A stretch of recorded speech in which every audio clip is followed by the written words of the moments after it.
Hello Internet! Today we have the Gktech rear traction arms, so let's get to installing. First thing you're going to want to do is remove those shiny Gktech lug nuts and your wheel. Ah look, OEM traction arm. Loosen these bolts and get that non-adjustable hunk of metal out of there. Start by removing the rear nut and bolt from the arm, then the front nut and bolt from the arm. The front should pop off. Then just give it a little bit of a tug and a wiggle to get that rear side off. So what Gktech splendor lies in the box, you might ask? Well, I'm here to show you. All wrapped up like Christmas on a Tuesday are the main bodies, the rose and or heim joints, and the dust boots. Let's pop these on the car, shall we? First, remove the lock nut from the heim, as well as the inserts.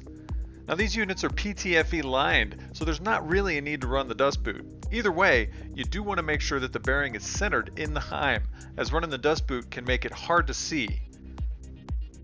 Go ahead and put that on, slip the threaded end through the side hole and squeeze it on over. Thread on the locking nut, install the heim to the arm, pop the inserts in, and let's talk about length.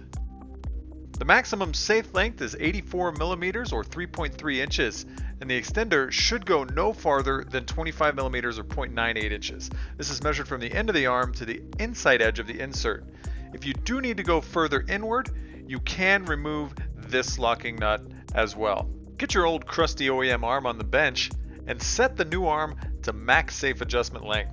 Then you want to adjust back to match as closely as you can to your OEM arm. We're using this as our starting point, so you can adjust it either way from here. Now, we can tighten this sucker up.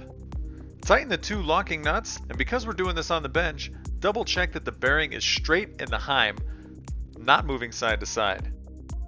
Then tighten the Allen bolt down to the torque spec shown, and slap that bad boy into place on the car. Install the rear bolt in place, hand tighten, get the front bolt in place, hand tighten that as well. Then torque the rear bolt to the spec shown here,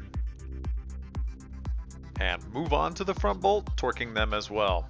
Slap your wheel back on, toss on them lugs, torque to spec, and go get an alignment, which you don't need if you lined it up to OEM specs, as we showed earlier.